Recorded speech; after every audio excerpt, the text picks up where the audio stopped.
Hello, everyone, and welcome to this ArchivesSpace learning session titled ArchivesSpace Pro Tips, Tricks, and Shortcuts with presenter Valerie Addonizio of Atlas Systems. Valerie is the Special Collections and Archives Technical Consultant at Atlas Systems, where she has the pleasure of helping archivists transition from legacy systems into ArchivesSpace. Valerie also does a lot of troubleshooting for a lot of users, and she's here today to share tips, both obvious and not so obvious, about the application we all know and love. Valerie, I'll turn it over to you.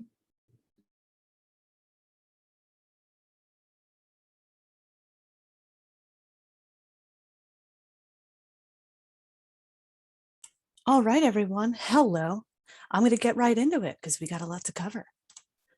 So this is a presentation where I try and reach out to everyone with a lot of information. So I mean beginner users and seasoned users. These slides are meant to be referenced. So you'll see a lot of screenshots and kind of a text-heavy approach to slides. That's because I don't want you to have to rely only on my narrative in the future, but the slide deck as well. Little of this is truly new. So some of you may be bored. That said, watch out for pushing super tips, which will be the kinds of tips that are techie tips for a particular audience. Finally, I'd like to say that a lot of this is based on experience. It's also based on advice, both general, like that found on the listserv over many years of reading the listserv and the tech docs, and also one-on-one help where I have directly asked somebody, oh my OMG, help. It's also based on troubleshooting and questions for hosted and migrating customers. And what that's really amazing is that I get to talk to a lot of different people using ArchivesSpace in a lot of different ways. And that kind of uncovers things that I would have never personally tried back when I was just an ASpace user and a processing archivist. Much gratitude to the community, colleagues, and friends. And you're going to see this reflected in the lower right-hand corner when I give some shout outs and some thanks. I make simplifications in this presentation. I state things with sophomoric confidence in this presentation, and I welcome corrections and clarifications. So if you see me say something bonkers, please feel free to correct me. So let me make sure I'm going to just bring up the Q&A so that I have it available to me before we get started. Okay, so I'm not starting with a tip. I'm starting with a concept. So this will be one of my only big concepts, but it's an important one. I'd like to apologize for the people in the audience who have already seen me give this part of the presentation. This is a repeat. It's something that I do often because I think it's really important. I call it flipping the ice cream switch. And so some of you may have already groaned. You've seen me give this before, but for those who haven't, bear with me. I use the ice cream cone as a metaphor for the idea that when you look at an ice cream cone or you order one as a consumer, you pay for one thing. You consider this singular. It is conceptually one thing. You only pay one price when you go to the register to buy an ice cream cone. But if you were the person who was actually dispensing this ice cream cone to you, or someone who actually owned an ice cream stand and you needed to order supplies, this isn't one thing. This is the concept of it being one thing. An ice cream cone, from another perspective, is actually an intersection of multiple things. These are individual components, different types of ice cream, different kinds of toppings, different kinds of cones and cups that come together into a singular concept of an ice cream cone. So I like to use it as a metaphor because I like to contrast the ice cream cone as a singular thing to finding aids as singular things. So on paper, we considered a finding aid a single thing, even if it was 20 pages long and listed the contents of 50 boxes. In EAD, we considered an EAD file of EAD finding aid a one thing, even if it was 20,000 lines long and had hundreds or thousands of components. And in ArchivesSpace, we will very often use the singular to refer to what you see on the screen here, the tree view of a resource record, as a finding aid, or a resource record, a singular one thing. And so this is the point where I say, I would like you to start to think of finding aids, if you find yourself thinking of them in the singular, as multiple things. Multiple things not only that are multiple, but that come back together in a singular thing by being linked. This is a foundational concept that you'll see me call back to. And even if I don't call back to it a lot today, this is something that I encourage users to do in ArchivesSpace always, is to remember that what you think of as one thing is really just a series of links between disparate pieces of information. I often refer to this as the evolution of the finding aid, which I really mean is the evolution of the storage of finding aid information. We used to store finding aids on paper, typed, printed, bound on a shelf. Then we stored finding aid information as encoded data in EAD, rendered as PDF or HTML on the web. And there's a big difference between these two concepts, these singular concepts, and what we think of now, which is this multiplicity of records stored, atomized, and stored in different tables in a secret database. It's the links between the records that maintain their context, and display and export options are limitless. Did you know that this is what ArchivesSpace looks like on the backside? This is a view of the SQL tables behind ArchivesSpace, and all those dotted lines, this is a for realsy screenshot, is what's going on back there. Here are some fake color coding things to say that these are the tables in which the records that I was just referring to are stored. If you look closely, that's totally not true, and that there are links between them. So just let that sink in if it's new to you or if you haven't really seen it visualized like this before. I'm not going to be calling back to this too much, but it is an underlying concept that I love to kind of unpack or to encourage you to think about. So now you've got to shake that off. You got to shake that off. And now we're really going to get into tips and tricks. This is going to be a little rapid fire that might be disorienting. I'm going to go from like tip to tip to tip to tip. It's going to be completely different, but I hope that you can keep track. So, overview of recent features. Clicky, clicky. Merging top containers. I just want to make sure that you know that you can merge top containers starting in version 2.7.1. This was a feature request dating back to 2016. I was really jazzed when this came out. All the instances of the containers being merged will be preserved, and you can access this way. Select your repository, go to the gear menu, go to the manage top containers menu if you're familiar with it, search for containers, select containers, and then you'll see under bulk operations right there on the lower right that you have merged top containers as an option.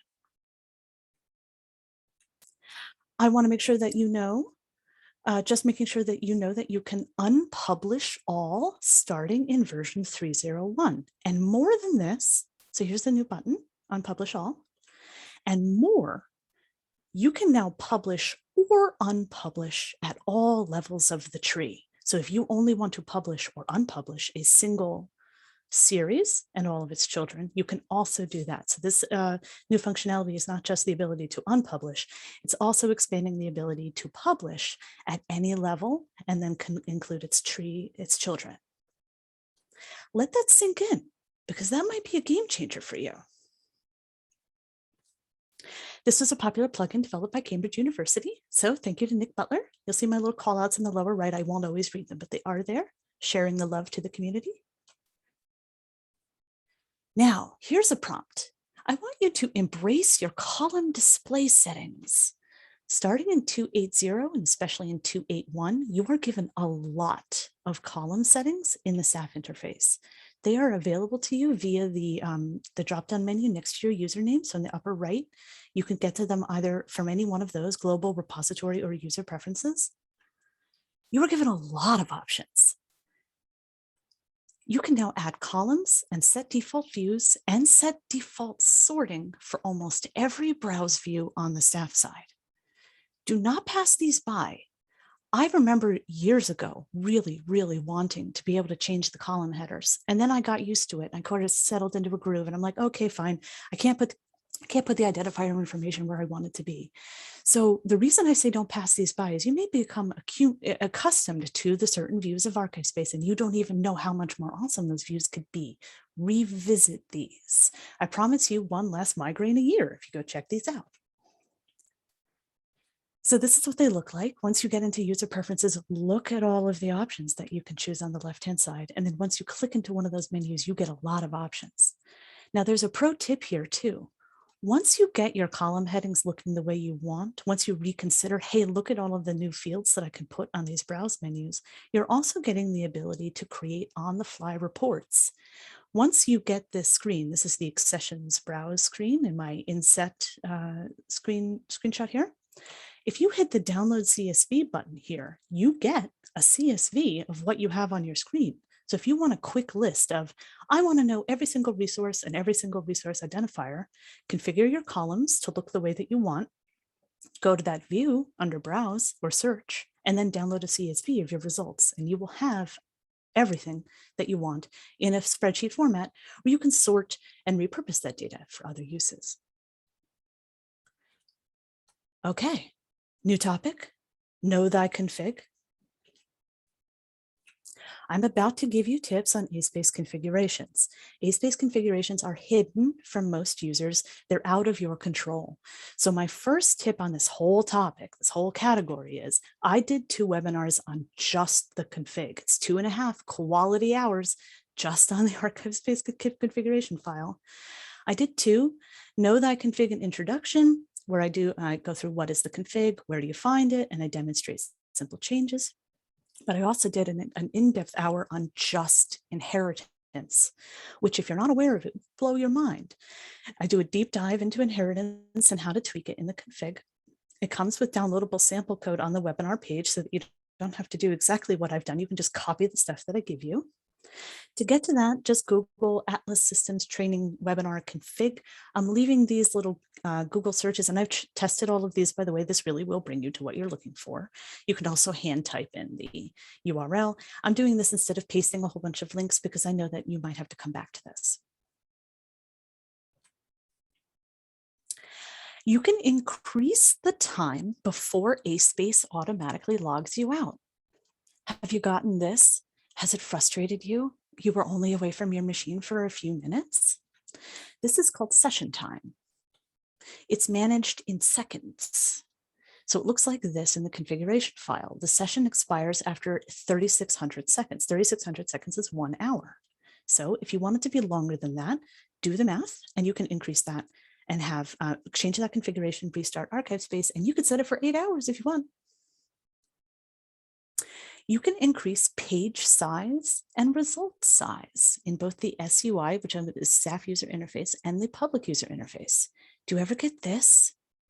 Only 1 of 10, and you're paging and paging and paging? By default, ArchivesSpace is set to only show you 10 records, but you can show many more than that. If you change this configuration to more than 10 and this configuration to more than 10, you can choose whatever number you want. Don't go too high, because there is a give and take here. The give and take is this helps with load time. So if you set it to 250 records, you're going to be waiting for that page to load. Do something a little saner than that. I recommend starting at 25, go up to 50, and you can push the limit with 75 if you want. You can remove the register now link to prevent spam. So you ever see that need to count register now? Bots can hit that and they can spam you. So all you have to do is change this from true to false in the config, and you can get rid of that little button.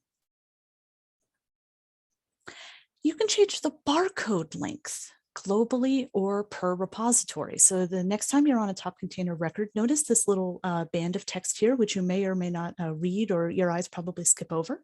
It lets you know that the barcode length by default is 0 to 255 characters. That means it could be as big as this field is in the database. 255 characters is a lot. This is a way to prevent double barcode scans. Like, for example, if you scan the same barcode twice and you don't realize, all of a sudden your barcode is, instead of it being 15 characters, it's 30 characters. So you can set the barcode length in the config using this to however many characters long your barcodes really are. You can configure EAD exports if you export it via OMI PMH. So this only matters if you export EAD via OMI PMH. The reason I bring this up is there's already 2 places in the interface for OAI PMH settings, so you might rightly think that you've got this covered. There's already in the repository record this set of settings, and then if you click that brown button in the repository record, you get this set of settings for OAI PMH settings. But this setting is in the config. So there's 3 places to configure EAD exports for OAI PMH exports. You can modify the behavior of the extent calculator using configurations. You can set the calculations to be either linear or by volume, which is completely different math. And then you can set the unit of measure, feet, inches, meters. You can also set the number of decimal points that the extent calculator calculates to. All 3 of these are handled in this line of Ruby right here. So changing these settings changes these things. Watch how this happens. So here are some examples using the exact same container profiles. I made 5 record center cartons, and then all I did was change the configurations. I didn't change the container profiles whatsoever. So in this example, I changed the unit of measure from inches to feet. So by default, for 5 record center cartons, 15 inches deep, 10 inches high, 12 inches wide, ArchivesSpace calculated that as 60 linear inches. I said, I don't want that as 60 linear inches. I want that as linear feet. In this example, I changed the type of measure from linear to volume, which is different math. So I went from 5 linear feet, and then with the same dimensions, ArchivesSpace was able to calculate that to 5.21 cubic feet. Okay, here's some random tips. I don't actually do many tips with plugins because I wanted this presentation to be, let me go back to just speaking. I didn't do a lot of tips for plugins because I wanted this presentation to really be about what is available in the core code and what is available to archivists without having to do a lot of installations. Even though the configurations are a bit outside of that, they're still part of the core code. However, just yesterday on the listserv, I saw this come up and have seen it come up a whole bunch of times recently. So I said, hey, what the heck, I'll just put a slide up for it. You can install the reCAPTCHA plugin to prevent spam via the PUI request form. So there's always that button in the upper right that says request. Bots can hit that and send you, if you have all of that configured, it'll send you whatever that email address is, all these spam emails. So here, by installing this plugin, you add the reCAPTCHA right there in the red box. And this is a nice little pro tip. I believe that the plugin was developed by Mark Cooper, and I forgot to put a little thank you to him. Here, I'm not sure where the attribution is. I think it's Mark. Here are some tips when using reorder mode. So picture it, you're on the staff side, you have a resource record, and you want to reorder some of the components in your resource record. Did you know that you can hold down Shift to select multiple archival objects at once? So here on the screen, if you look at the red box, I have selected all 4 of these using Shift click. That one you might know. The next one's pretty cool though. By the way, this screenshot was taken on Windows, with using a Windows-based keyboard and in Firefox. I don't know if it's going to be a Shift click for everything, but I know that the functionality exists.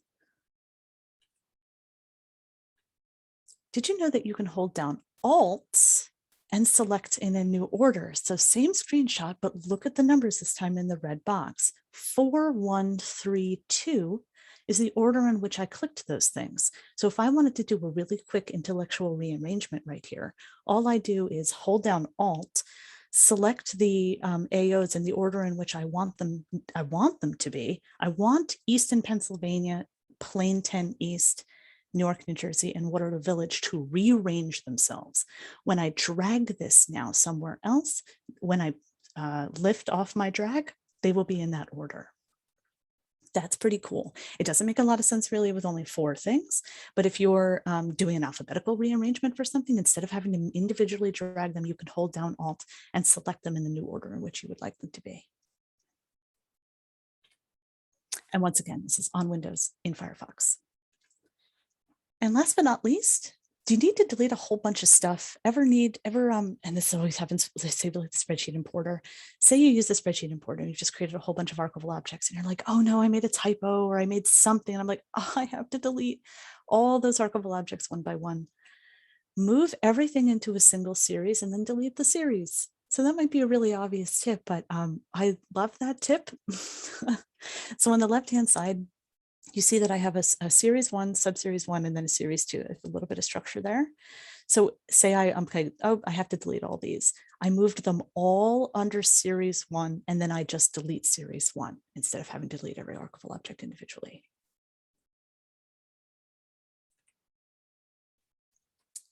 Have you ever noticed that certain records display as blue in the view mode on the staff interface? So here on the left-hand side, my agent mode, my agent is blue, Morris Canal Banking Company, and on the right, box 1 and the cold storage are blue. Why are they blue? This is actually a cool tip. It's a trigger to remind you about the ice cream cones idea. These are different records. I took these, by the way, on a resource record. So on the left-hand side, I'm on a resource record, and Morris Canal Banking Company is blue. It is a visual reminder that that record is linked to this record and that it itself is its own record. On the right-hand side, I'm on an archival object.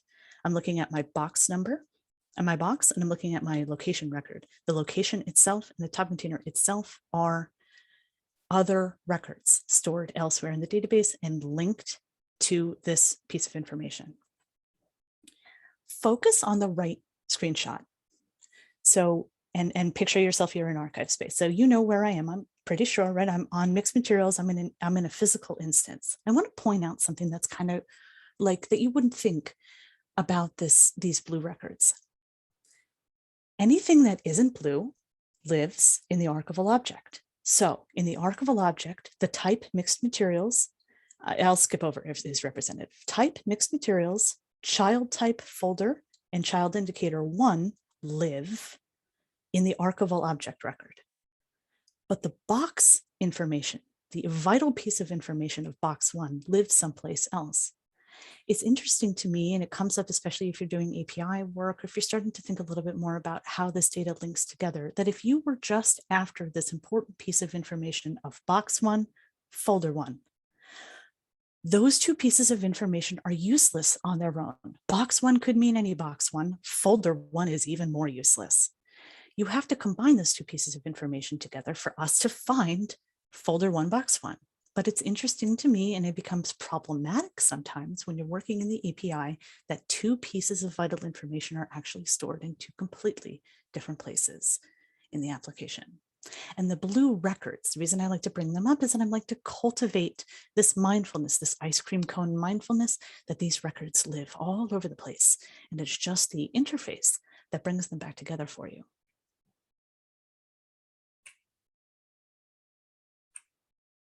FYI, hitting publish all doesn't publish digital objects associated with a record. You may have learned this the hard way, but if you didn't already know this, caution that if you hit publish all at the resource level, you are not associating, you're not publishing or unpublishing the digital objects associated with that record. So likewise, unpublish all doesn't unpublish digital objects either. And so just a reminder that we have two buttons now. Awesome. And it does let you know, performing this action will publish this record, any subrecords, and all components below the hierarchy. That's accurate because it doesn't actually say any linked records. It just says subrecords.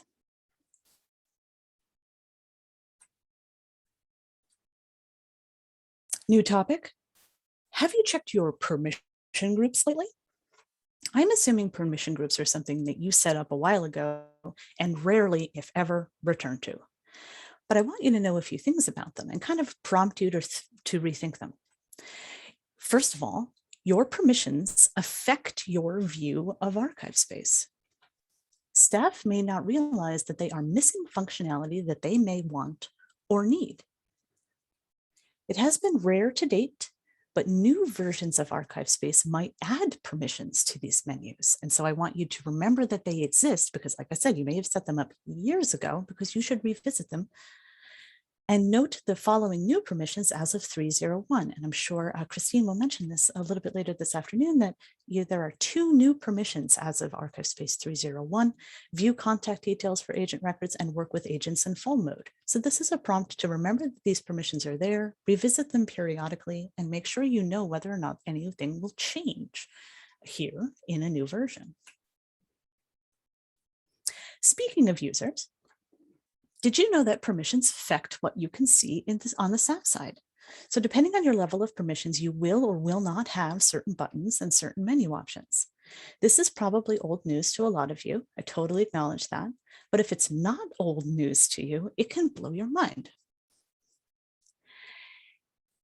I suspect that in the universe at large, this leads to subtle misunderstandings and confusion. And I've had the conversation where I said, click something, and they said, click what? Because I have a button on my screen that the person I'm speaking to does not have that button. So this is why I say that you should revisit it, because after years and years and years of using ArchivesSpace, a new functionality comes in and out the door and you're updating new versions. What if there's a button that you don't know about that you can't click? So in order to help this, sysadmins can become a user, allowing them to see what users can and cannot click. So up here under the admin menu in the upper right, if you are a sysadministrator and you have those permissions, you can click that button, become user, and you can see the view of ArchivesSpace through the eyes of one of your staff members.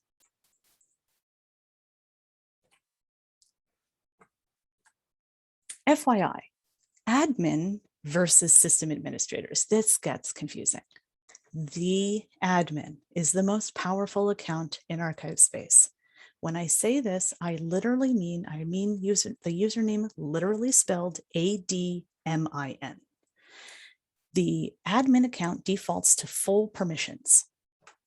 But system administrators are everyday ArchivesSpace accounts granted additional privileges. And you've probably seen this checkbox. So when I say the admin, I'm referring to the username literally spelled ADMIN. And when I refer to system administrators, I'm referring to staff that have that checkbox right there checked in their user account. You may ask yourself, well, what is the difference between these accounts?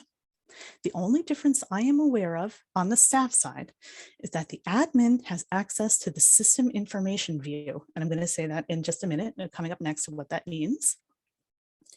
Really, the differences in the accounts matter in other contexts. The admin has privileges through the API, such as access to system endpoints that system administrators do not have. So the admin is the most powerful account, but it doesn't feel that way on the staff side because sysadmin accounts can do almost anything that the admin can do.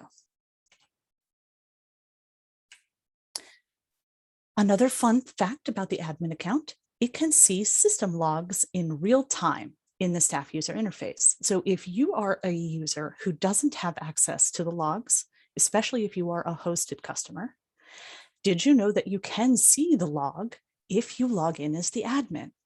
So only the admin can do this. Your database administrator or hosting provider is probably the person or the people with that password, but once you have that password, you have this ability. You can try this out if you're unfamiliar with it in the AS sandbox, because in the AS sandbox, we're all the admin. So to do that, log into the sandbox or log into your own version of ArchivesSpace as the admin, click the system menu in the upper right there, and then click on system information. This, as I just referred to in the prior slide, is the only difference between the admin account and the sysadmin account that I am aware of on the staff side. It's just the ability to see the words system and information. Right now, if you go in another browser window and you quickly open it up, you're probably not going to see the word system information, because I'm guessing that none of you are currently logged in as the admin, but I could be wrong. You could go do that in the sandbox though. So when you click system information, what do you get? You get a page that looks like this. First, look at the purple, it kind of looks black. Look at the black/purple box that says app config. I want you to know that below this, there is this is a look at the configuration file. It is a read-only view. You cannot edit anything here, but you can see it. If you want the logs, click on one of those up here in the red box. Click on either of those. If you click on the front end, you'll get the front end log. That means the log for the staff interface. If you click the back end, you'll get the back end log. And then once you're there, there it is. That's the log. So if you know that you're testing something and you keep getting an error, for example, you could log in as the admin, open it up on one screen, make a change or trigger your error or do anything. And then if your eyes are quick enough, you'll see what just happened scroll past. And it's a way that you can do some troubleshooting without having to involve, one level up of having to write an email to your IT provider or having to write an email to your hosting provider. You can see the logs on the staff side when you are logged in as the admin. Okay. I have another suggestion for users. Create a user group for old accounts. So what do you do when people or students leave your organization? They have packed their bags and they are no longer working for you, but they had a staff account in ArchivesSpace. Consider a user group with 0 permissions and then move old staff accounts there. So here I've created a new user group. That group has 0 permissions, but I move the old staff accounts into that group to preserve the record of those accounts, but remove and revoke any permissions. However, remember to also remove that user, whoever they were, from whatever group they started in, because then you have to remove from the old group and put into the new group. You can't just put into the new group. They will still have the permissions of the old group. Okay. And now see my little pushing icon on the upper right? Here and then I will be making suggestions to the sort of a step up techier audience. And this actually came up yesterday for those of you who were attending the discussion sessions. For API users, create a special staff account or user group just for the API. Name it something distinct from your own username, like API user, your username. So whatever your username is, you could just append API user to it so that you know it was me, Valerie, but I was doing it through the API instead of doing it through my user account. You can control permissions for that account to prevent API whoopsies. So what I mean by that, is this is how you do this in the staff interface, like for any other account. So say you were onboarding a new staff member, you're creating an account for them. Well, you're onboarding an API user. Create a new account for them, and you assign permissions to that account the same way that you assign permissions for an account to use the staff interface. Except for this account, my recommendation is that you're setting only the view permissions with 0 edit permissions. Then you can't do anything crazy in the API or edit or delete permissions. You can only view things. This makes it so that you cannot accidentally do anything through the API. The next time you get an error, check the time. If you need to report an error to IT or your hosting provider, knowing the date and time of the error is a handy fact. It helps whoever will access the logs, and the more accurate the time, the faster the troubleshooting. However, not all errors log out, so not all errors come out in the logs. So screenshots help too, especially if it's something you've never seen before. So this is a bit of a selfish piece of advice, but it really, really does help that especially if you've gotten an error message that you have never seen before, something that makes you sit back in your chair and go, what? Hit print screen, look at the time. Those 2 pieces of information will change how that troubleshooting ticket goes. It might save you and the person that you're troubleshooting with a lot of time and confusion. All right, so this is about to begin a pretty big section. So what I'm going to do is look at some of the questions that have already been asked before I start this big section. So Sarit asks, if hosted, some of these config changes cannot be made without the vendor. It is true that if you are talking about something that lives in the config.rb, you absolutely have to have access to that file. If you are hosted, then only your hosting provider has access to that file. I deal with hosted customers all the time. So what you can do in my case is you can, the customer can simply say, hey, can you make this change for me? And we do. Or they can ask for the entire config file so they can look at it themselves. We send it in a secure way. They make any changes that they want, and then we put it up for them. So it depends on the relationship that you have with your hosting provider, but it is a fact that you need access to the server to make changes to the config file. Let's see, Jennifer asked, do you have to be in a specific version for the alt click to work? I didn't think so until you asked it. I confirmed that it works in 3.01, pretty sure it worked in 2.8.1. I think it has worked as far back as I can remember. So Jennifer, if it's not working for you, if you want to follow up another question that I'm not sure why.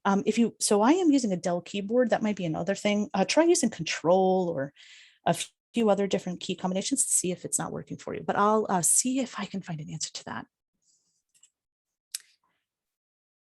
Let's see. Nikki has asked, how would you publish or unpublish associated digital objects? Great question. So there isn't a way to do this in the staff interface. I have seen scripts that do it, which is a frustrating answer because that is not an easy answer. So the easiest way to do it from a technical perspective is that you can unpublish or publish all digital objects in SQL against the database or through the API. But unfortunately, Nikki, I totally acknowledge that that is not an easy and user-friendly answer. I did actually check the ArchivesSpace JIRA to see if there is currently a feature request to have a publish or unpublish for associated digital objects, and I did not find one, which surprised me. Sarit has let us know that system indication does appear on the system menu, but it takes you to a page indicating that you are unable to access it. Yeah, okay, well, I thought that it just simply would not appear, but that's good to know. Let's see.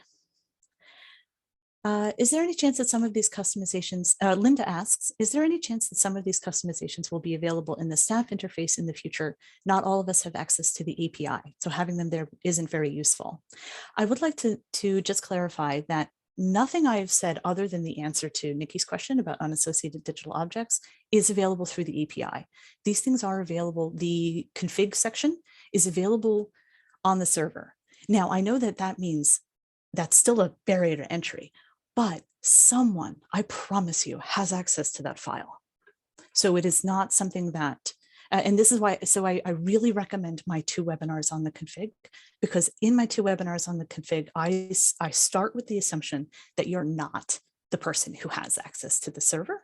And so I walk you through 4 options on how you can actually see the config file without having to write an email to your IT provider or without having to write an email to your hosting provider.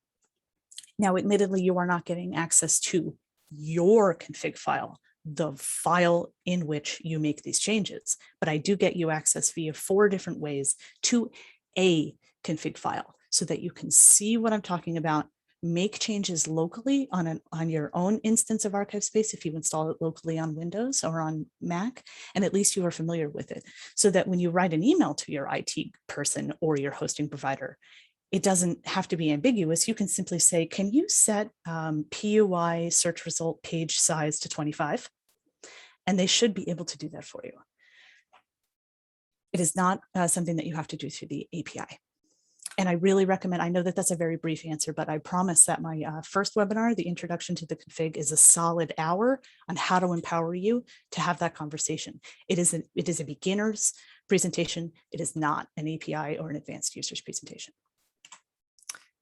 Let's see. Yes. I just wanted to say there was a question I think you may have skipped, or I just totally blanked for a minute, from Nancy Kennedy. And then I will drop a link to your Know Thy Config webinar into the chat. Thank you. And I did skip it, but I just wanted to, no worries. Okay, Nancy has asked, can you walk through the OAR harvesting disabled in the repository record? If checked true, then the harvest is disabled, and false. Okay, let me think about that for a second, Nancy. Okay, so I totally acknowledge. So what I'm going to do is I'm going to answer live so that everybody can see the question. You know what? Hold on.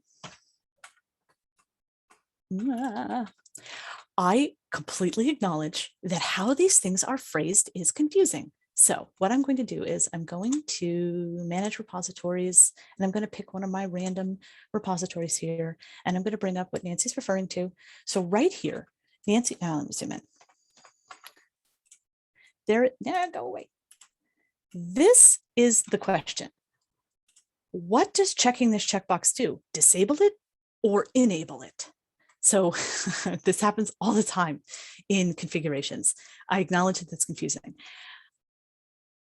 OAI harvesting disabled is asking a question, and I believe that the answer is check equals yes. So OAI harvesting disabled, yes, is checkbox, means yes, it is disabled. And OAI harvesting disabled, no, a blank here is a no, answers the question no. So say it out loud to yourself. And sometimes that helps, but I acknowledge that that's confusing. I hope I got you there, Nancy. I hope. Okay. Did I get everybody? Brianna's not having any trouble unless I'm doing it wrong. Let's see.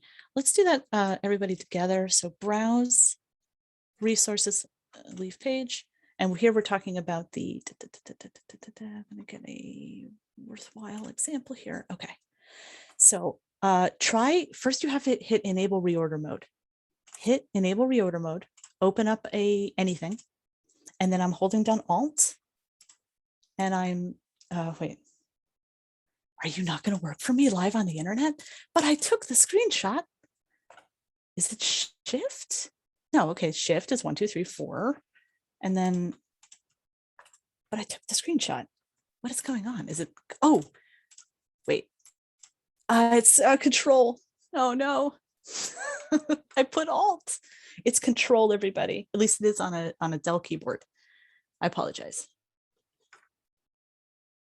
Okay.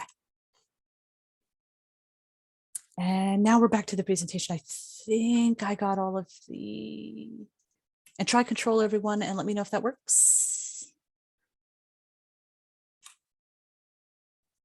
Okay, great. So back to the presentation, just for time, we have time at the end for questions. So this is a big section and it probably has a weight for a lot of you because some of us are heavily invested in the spreadsheet importers. So let's go to it. Now, for new users, people who have never used a spreadsheet importer before, this section does assume familiarity with the spreadsheet importer. And so I apologize for that. I'm going to go straight into using it, not an introduction to it. Just to clarify, this is formerly the Harvard ASpace Import Excel plugin and formerly the Tufts Harvard ASpace Import Excel plugin. All that functionality was wrapped into ArchivesSpace as of 2.8.0 and 2.8.1, and that is what I am referring to. But a lot of these tips, I think, still apply to the plugin versions if you are still using the plugin versions. I hope to do a dedicated webinar on the spreadsheet importer one day. So for those of you for whom this is completely new, I apologize. All right, here's some pro tips. Have you refreshed your template lately? There are 3 versions of the archival object spreadsheet template in existence. There is the original that debuted with the ArchivesSpace Import Excel plugin. So if you have been using this since back in 2017 and never changed your template, then maybe you're using this one. There's an extended version that debuted with the plugin version 3 in January 2020. So if you started using it between 2017 and 2020, maybe you're on the first one. If you started using it after 2020, but before May 2020, you're using the third one. And the version hosted by ArchivesSpace after 2.8.1 and now maintained by them in core code.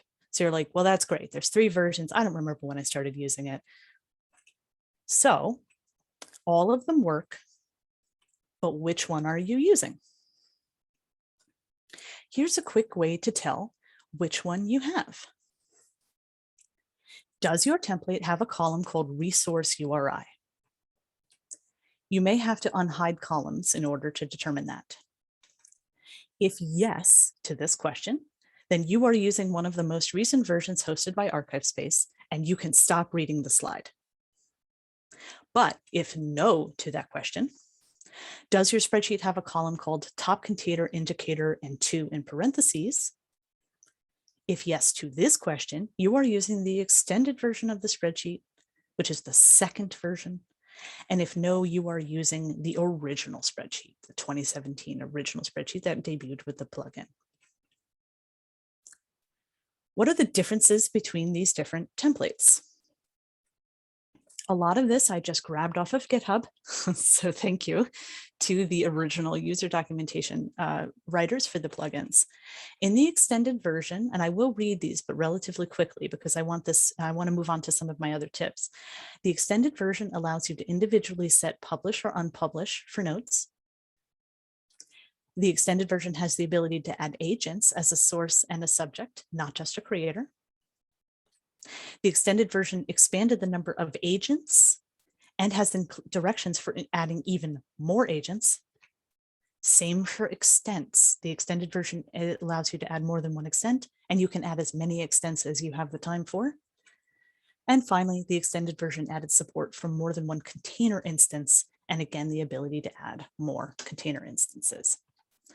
Now, what's the 2.8 version give you? The 2.8 version is everything above, so it's everything that was listed in the extended version, but it also lets users can now use either a CSV or an Excel version of the spreadsheets, and it allows you to use either resource URI or EAD ID to match to resources.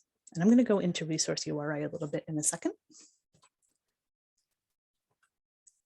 This is a good moment to reinforce a critical point. So now all of a sudden you may be thinking to yourself, so what version of the template do I have? And what about all of that extended functionality? And do I even use any of that? This is a good moment to reinforce a critical point. It's the code that indicates what the importer is capable of, not the template. So if you use an old template with a new version of ArchivesSpace, the importer is capable of whatever that version of ArchivesSpace is capable of. It's just that your old template won't reflect new options. It won't prompt you for, hey, did you want multiple extents? Hey, did you want to match on resource URI instead of EAD ID? So the reason to update the spreadsheet is to stay aware of new functionality. But that functionality exists whether you're using the most recent template or not. So something that often comes up is how to download these templates off GitHub.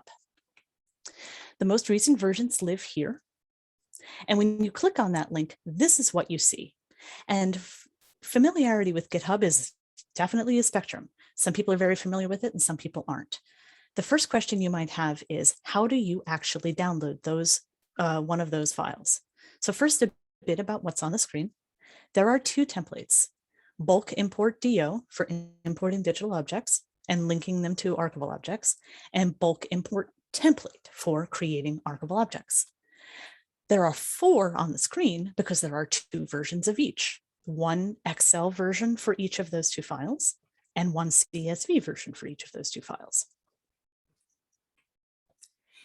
If you're using the Excel version and you want to download it off GitHub, just click on it and you can download via one of those 2 buttons, either view raw or download. Once again, I'm on Windows in Firefox, but you should be prompted for a where do you want to save this file dialog box, and you just save the Excel version of the spreadsheet to your computer. But if you want to download the CSV version, you have more to do. And this is the weird one. You only have to do this the first time that you download it. So once you click on the CSV version of the template, you'll see this. Look for the raw button, click the raw button, and then you'll see this crazy screen. This is a raw CSV being presented to you on the internet through your browser. Right click or equivalent for Mac users and save this page as .text or .csv. This is now your template. Then you go to your spreadsheet program, whatever that is, and you open the file that you just saved, and you are using the CSV version of the template. And that's how you download that weird pile of text off GitHub. Why use the CSV version? A, you might not have Excel, but beyond that, the CSV version can help with troubleshooting. If you're having a lot of spreadsheet ingest problems that aren't solved by the validator, try the CSV version. However, one small fact about that, if you're having trouble publishing things using the CSV version of the template, try using the digit 1 instead of the word true. And use 0 if you want false. If you have a lot of special characters, especially if you're copying and pasting them from somewhere on the internet, beware of character encoding issues. Because if you copy and paste special characters or any characters from someplace else and then put them into your spreadsheet, you are bringing invisible characters with you that you do not know about. This is a great reason to use the CSV version of the spreadsheet because you can eliminate these character encoding issues. AS accepts UTF-8 characters, and the chances are you might be trying to push non-UTF-8 characters at the application. So a way to eliminate character encoding issues is to use the CSV version of the spreadsheet and be sure and save as UTF-8. So this is a screenshot from Excel, admittedly. So if you don't have Excel, I'm not sure what this looks like for you, but right here in my Save As menu, I have the explicit option to use the CSV UTF-8 comma delimited version of the spreadsheet. That will strip any non-UTF-8 characters out of your spreadsheet, and it's a good way to troubleshoot your spreadsheet. It's one of the first things I do when I have spreadsheet issues. Speaking of new templates, what are URIs? So I'm referring to the column D right here that says, well, you can match on either an EAD ID or a URI. Well, what is a URI? Where do I get it? URI stands for Uniform Resource Identifier. Contrast that to URL, which stands for Uniform Resource Locator. This is a URL for something in ArchivesSpace, in the sandbox, but this is a URI for that thing. The second piece of information is what you put in column D. And I mean, you put literally that, slash, and then those words. And if you don't know where to find that, check at the top of any record in view mode, and you will find this URI. I'm not sure what version this was introduced in, though.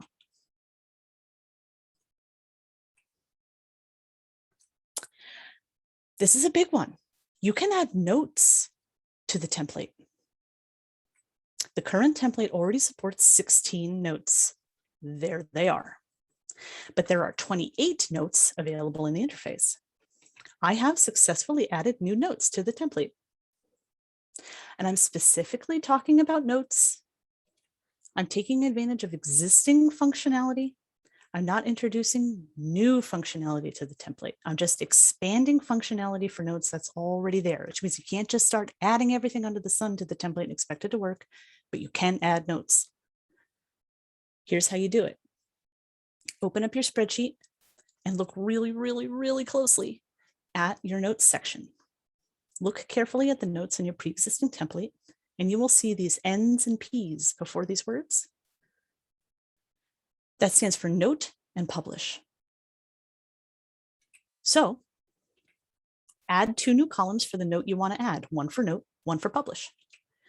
Follow the conventions that you saw in the notes right there. Look left and right on your spreadsheet, and you're going to see other notes. So just copy exactly what they look like there. The gotcha here, though, is what should those notes be called? To determine that, go to System, Manage Controlled Value Lists, which looks like that. And when you get there, you're looking for 2 menus, Note Single Part Type and Note Multi-Part Type. They look like this. And then when you get here, you're looking for the value column. Put whatever the value was in your new note. So if I wanted to add an other finding aids note, I would use other find aid. And I did it right there on the screen. I haven't tested it for every note, but this works. Right there. Okay. Now, here's a tip. This is a big one. If you're distracted by something else right now, focus back on me. you can use the Spreadsheet Importer to bulk create agents, digital objects, subjects, and top containers by purposefully orphaning those records after you ingest them. What do I mean by that? First of all, I want you to really think about this. For subjects and agents, you will be creating the bare minimum of a record, not a fully fleshed out record. And this is not supported use of this functionality. So while it happens, it's not in scope. But what I mean is, in a sandbox environment, create a fake resource record. Okay, so it's a fake resource record. It's not a real record. Go to the spreadsheet template and populate a spreadsheet template with enough dummy text to validate just whatever you want to put there. You might hear my cat snoring in the background. It's adorable. Then add any agents, subjects, top containers, and digital objects that you want to create, ingest the spreadsheet, and delete the resource record. You have created agents, subjects, top containers, and digital objects in bulk. There are limitations here. Agents and subject ingest is minimum and you get a minimum record, but it is a record. But you're filling up your deleted records table. And I'll go into that in a second. But really quickly, I'm going to show you what I mean here. This is a bulk import ArchivesSpace template for the archival objects. This is dummy data, just the word archival object. This all means nothing to me, nothing. It's just enough to make this spreadsheet ingest. Now, here I am creating boxes, top containers with barcodes. Here I am creating digital objects. And here I'm creating agent records, subject records. And so if I ingest this, I will create all of these pieces of information. And then if I delete the resulting resource record, all of these records are still here.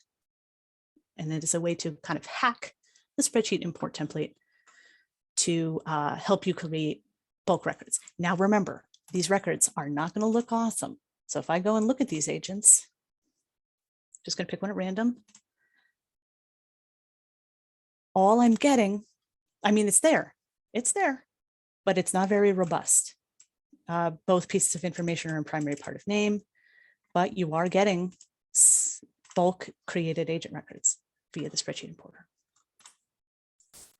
I don't even want to look at the chat in case that's like blowing people away. Okay, maintenance. Here's some fun tips. Check for and delete orphaned containers. Imagine you have a collection with 20 top containers or boxes attached to it. Did you know that if you delete that resource, the containers stay? That's actually the hack I just talked about, that I'm deleting the resource record and I'm relying on the fact that the containers stay behind. These unattached records are called orphans, and they're fine to be there. They're not harming anybody, except you might accumulate a lot of them over years that you don't know about. And so you're storing information about boxes that you don't care about, but they're invisible to you because you can't see them because they're orphans. And they can slow down the application. I like to clean these out periodically every few months or so. So how do you do this? Select whatever repository you want to be in, go to the gear menu, and search for unassociated yes. That's the only thing you have to search for. You don't have to touch, you can't even search for anything else because they are unassociated. So if you click unassociated yes, and then hit search, the result that you get are all of your orphaned and potentially wasteful, taking up space top container records. You can delete these. I mean, consider it first, confirm, but you can delete these with zero consequences. Here's another pushing pro tip, the deleted records table. Every time you delete a record, ASpace retains a record of the record deleted. So if you deleted an archival object, the information that gets recorded is which archival object you deleted, not the entire archival object itself. That info is stored in a table in the database called deleted records. That's literally what it's called, deleted_records. Over years of use, you will fill up this table And it is, it's been very much a known fact that by doing so, that will affect performance, because ArchivesSpace is, again, storing information that you don't actually need. If you suspect you might have a lot of deleted records, contact IT or your hosting provider to inquire about cleaning out this table, which is fine to do. I checked certain things about this webinar with ArchivesSpace before I got on the internet and told you to do these things. This is true. You can do this. Note that you empty the table. You don't delete the table. Don't delete the table. Just empty the table. And you can Google remove all records from a table SQL database. If you're curious, you are likely not the person actually doing this, but if you're curious about this, you can do this. Now, I know that we have some questions that have accumulated, but the next section of the webinar is actually my last. But remember, I promised you that I was only doing one or two concepts. The next one is another big one. So we're going to get through this section together, and then I'm going to turn my attention to the chat and the Q&A. Data versus display. I have a limited understanding of this, and this is a simplified discussion, but this is a big one. I do a lot of troubleshooting in my daily life, and I work with colleagues who also do a lot of troubleshooting, and we have seen some crazy things.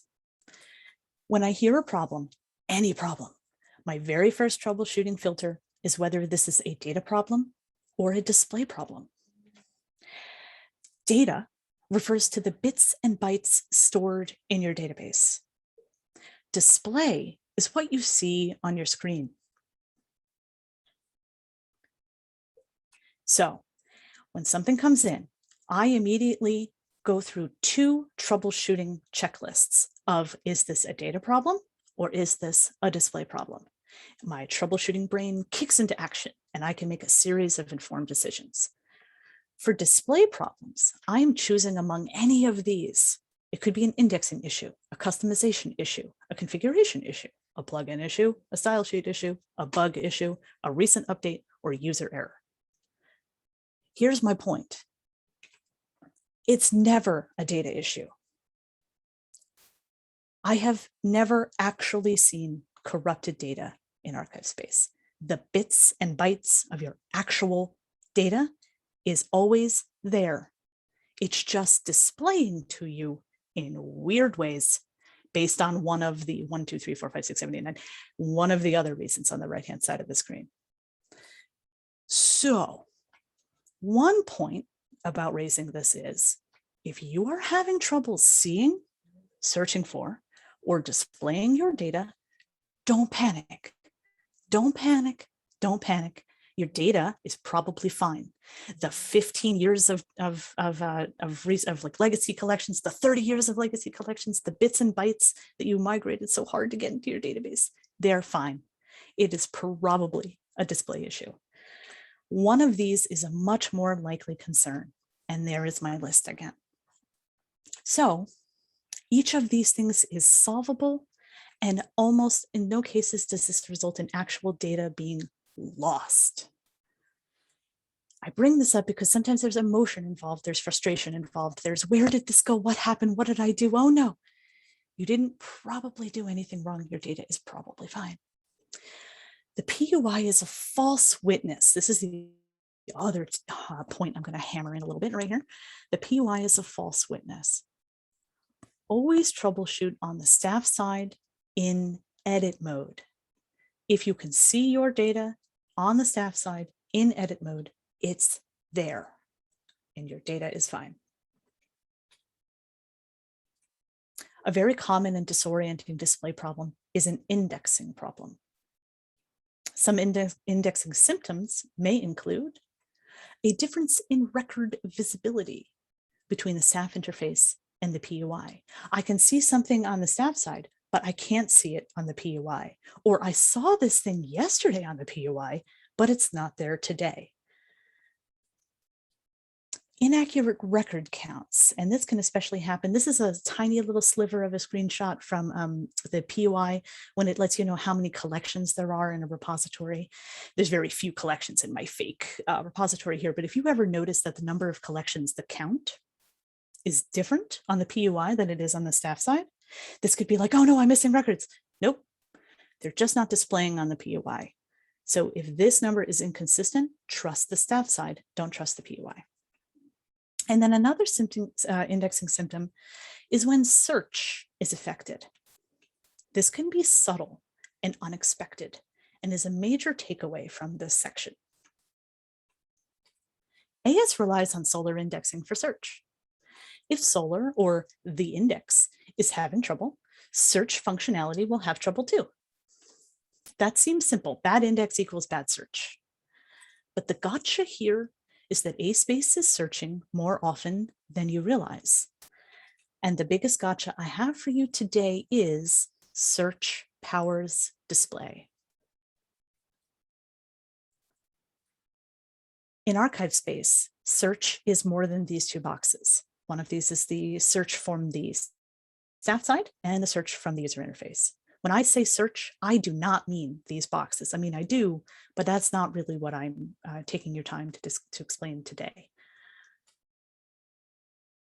ASpace relies on searching in many other contexts. So first, it does rely on, ASpace relies on the indexer. It relies on searching when you search. Okay. But it also relies on searching when you browse, because a browse is a search for everything.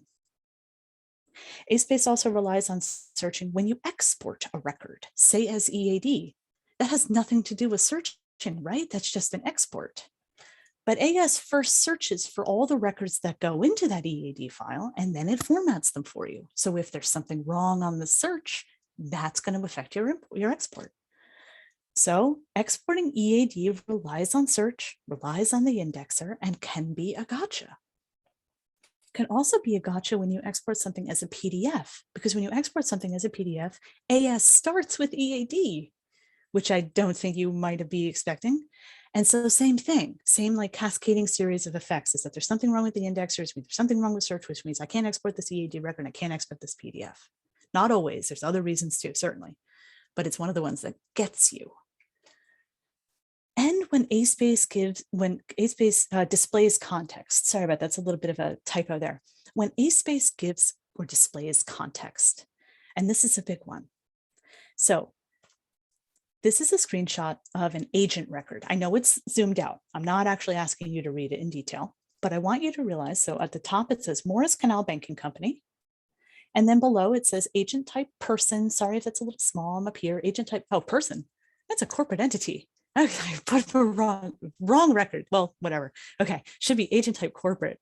And then here's my name form. Here are the linked records.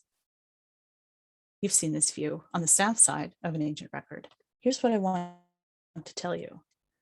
All of these little buttons say search results, which means all of the information on these parts of the screen are searches that ArchivesSpace is doing for you when you're in view mode. So look at this entire record. Now there could be other things down here, right? Statements, surveyed by, assessments, review, or events. I don't have any records there, but I could. All of these are searches, which means that this entire part of the record is search. This entire part of the record is display, which is why I say edit mode is the only truth. Edit mode is the only time where you can truly trust that what you're seeing is truly there and is not reliant on display, is not reliant on the indexer, is not reliant on search. The index powers search and display. Sometimes display is search. And if you take nothing away today, ladies and gentlemen, the PUI is nothing but display. Nothing on the PUI is actually there. Certainly it's there, of course it is, but it's not an actual view at your data. This is why I say the PUI is a false witness for data concerns. It's relying on the data in the indexer, not the bits and bytes stored in the database. The indexer is fallible, so I eliminate it as a variable as soon as possible when I am troubleshooting. How? By going to the staff side in edit mode.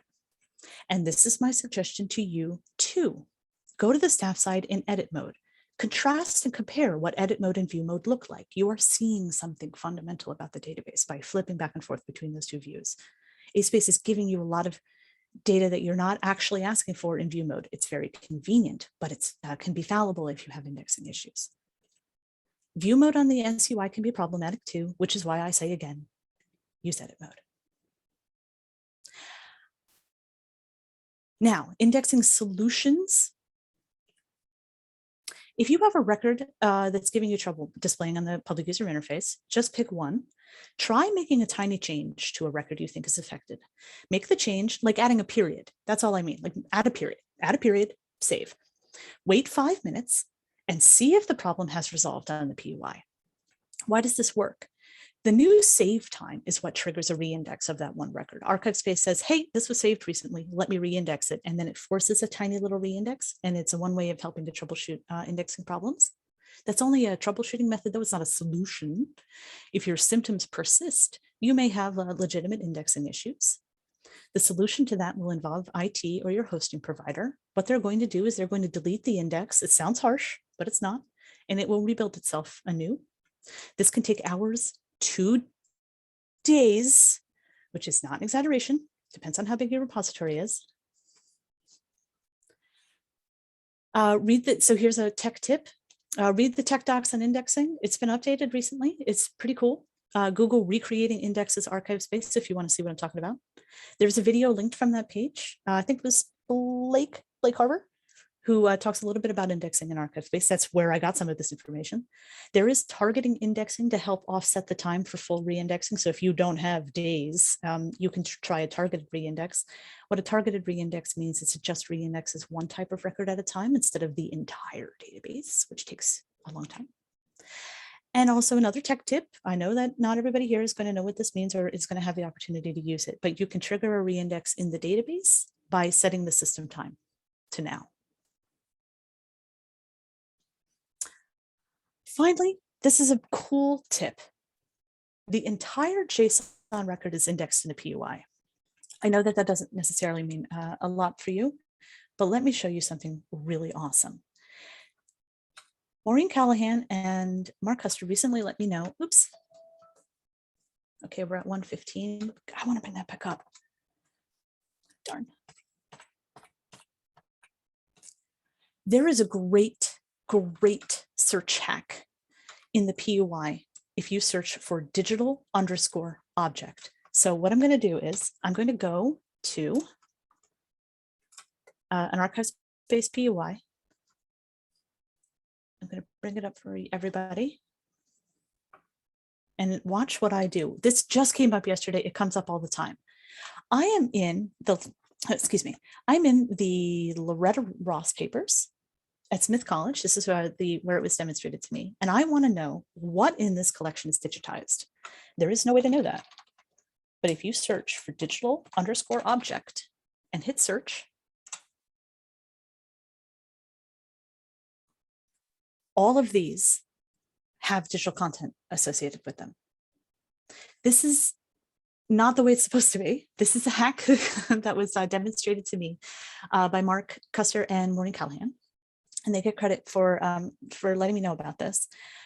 But this is a way to kind of hack the indexer.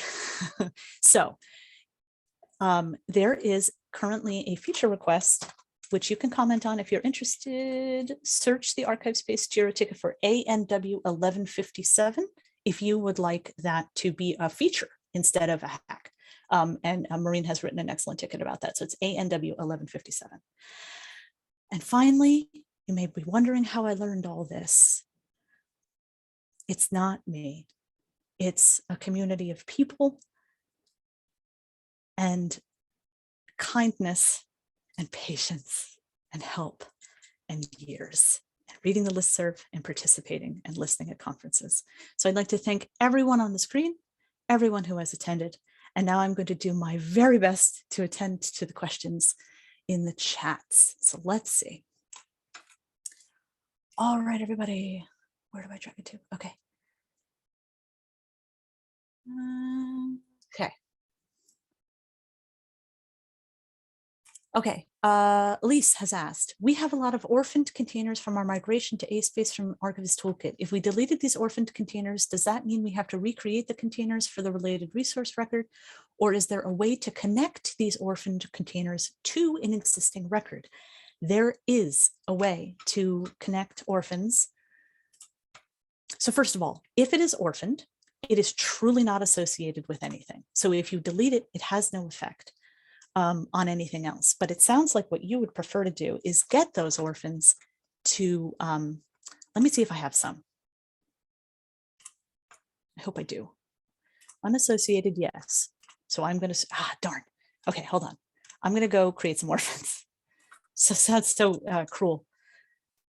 All right, great. So I'm going to delete this entire collection. So, okay, this is my where I imported all the fake archival objects earlier. Remember the spreadsheet hack. So you see all these boxes, box 1 through blah, blah, blah, blah, blah. Let's grab a barcode. And I'm going to delete this entire record. I'm going to let the indexer catch up with me for a second, and then I'm going to go look at the other questions just to use some time. Sarit asks, if you have to reindex, can you still work in ArchivesSpace, or do you have to stop until indexing is done? You can absolutely continue working in ArchivesSpace, but it will be slow and weird. I would recommend triggering an index right at the end of the day so that it happens overnight, or right at the end of a Friday so that it happens over the weekend. But you can do it.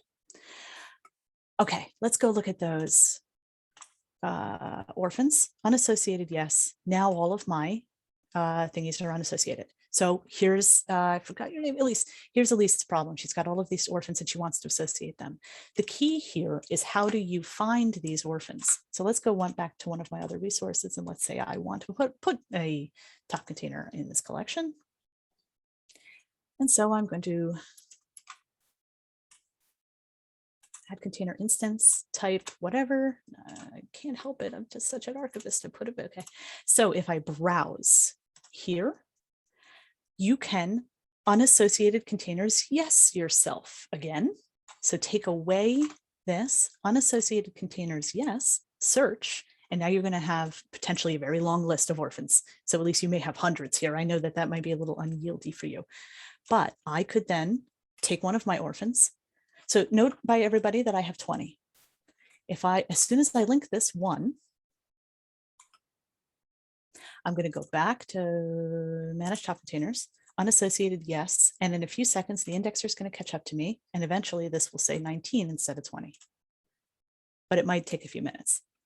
I'm calling out the indexer because ASpace needs time to catch up to me. But I hope that answers your question. Let's see.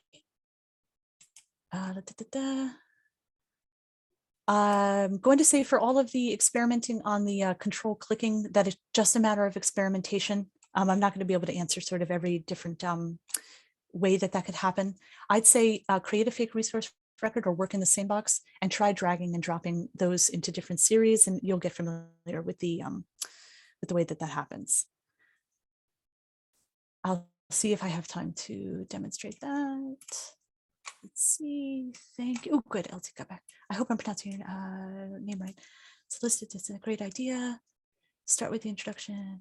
Jump in another meeting. Okay. I think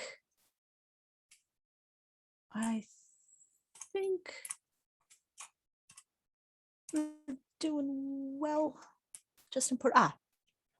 I just imported an Excel spreadsheet and my dates were appended with timestamps. I know I formatted the column for dates, but it was the only way to get the date format correct. How do I troubleshoot that? That is something to troubleshoot in Excel. So you're going to have to experiment with well, first of all, you could use the CSV version. That's another reason to use the CSV version. If you get frustrated by all of the pushiness of Excel, where Excel is like, oh, you want your barcode to be a weird number, or, oh, you want your date and time formatted this way, and you're constantly fighting with Excel. No, I didn't want that. Thanks anyway. Use the CSV version and well, I guess it really comes down to not using Excel. you might want to suggest not using Excel. I use Excel in everyday life, but when I was actually a processing archivist, I didn't, because it annoyed me for those reasons. So I don't have a date column available to me, but what I would start to do, Sarit, is I would select the data that you're trying to work with, or I'd select the entire column, and I'd work with the format cells under your date menu here. See if you could get a version of the date that you want that doesn't give you a timestamp. I don't know if that's going to help. I'd have to see your exact data in your scenario. But it sounds like the answer to the troubleshooting, the universe in which that troubleshooting would happen on the Excel side. No open questions? Is that true? Not anymore. Aha. Okay. Okay, Nicole, I'm reading. Hold on.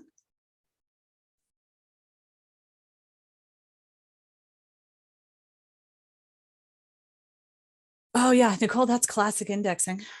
Okay, so Nicole says, we have one resource record that will occasionally disappear. Oh wait, occasionally disappear altogether?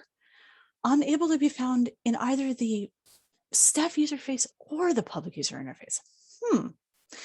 In order to find it, we have to track down archival objects associated with it in order to find the record. No one touches that resource since it's a fully processed collection and it's complete and it's always published.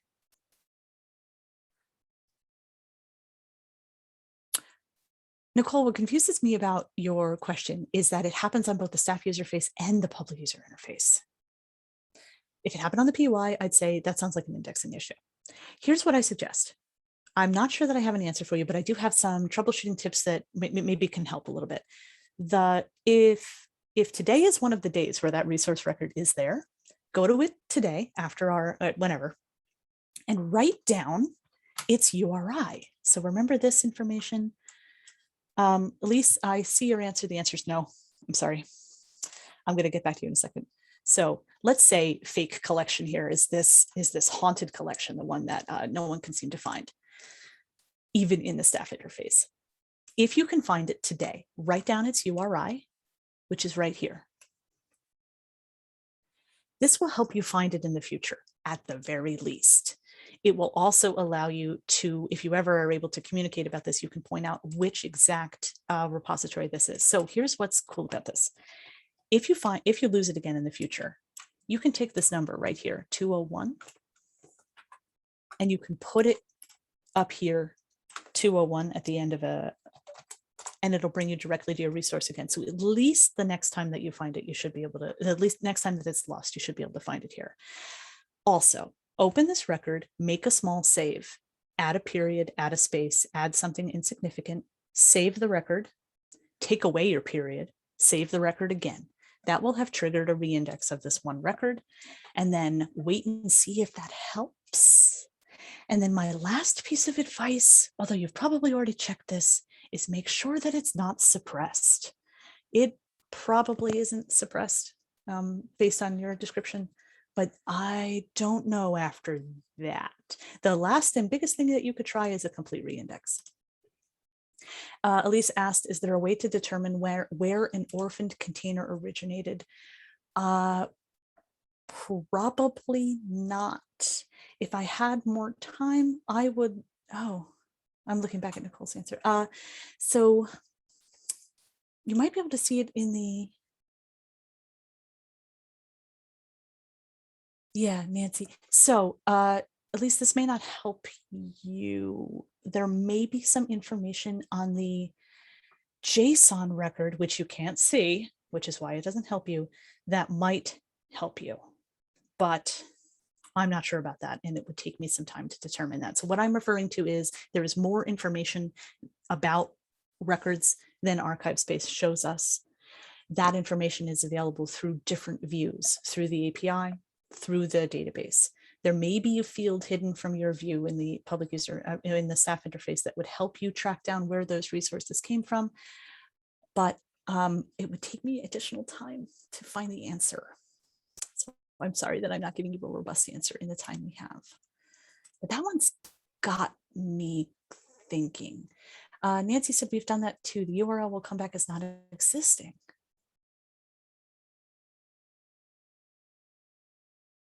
I think, Nicole, that if you have the ability to, that you are safely, I think that you should try a complete reindex of resource records. It is harmless. It is only a benefit. It will only make searching faster. Even though it takes a few hours or days, it's not an extreme solution. So if you haven't already tried reindexing to see if you can get that weird, that problem, I would try reindexing. And It's sort of like, go ahead. oh no, Nicole, I responded in text, but if you want to email us, we can get a tech support ticket started for you about that issue too.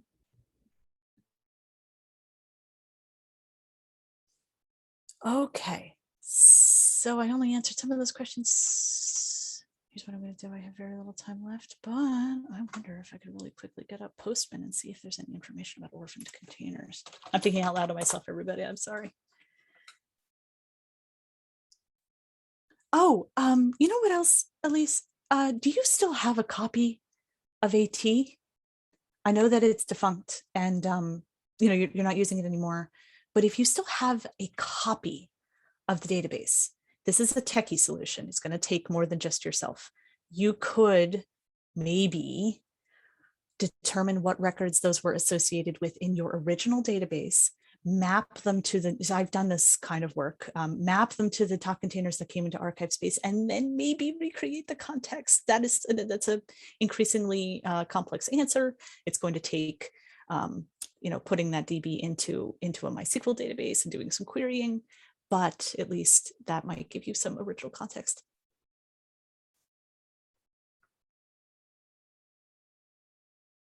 Great.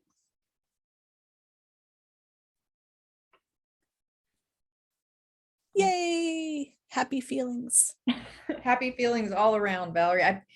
You should have ended it with like a gif of a mic drop or something. I think that you have helped a lot of people today with your pro tips. We are about at time, so we're going to go ahead and wrap up. This was recorded and the recording will be available on the event wiki. But oh, cool. I like the thank you slide, Valerie. And thank you so much, Valerie, for doing this. I really appreciate it. I appreciate anytime you do presentations at our forums. They're always so informative and people always learn so much. I always learn something new. Yeah, this has been great. And I look forward to that spreadsheet webinar you promised me that I heard. But thank you everyone for attending. If you are attending the session after this, that will be available soon. Thank you, everybody.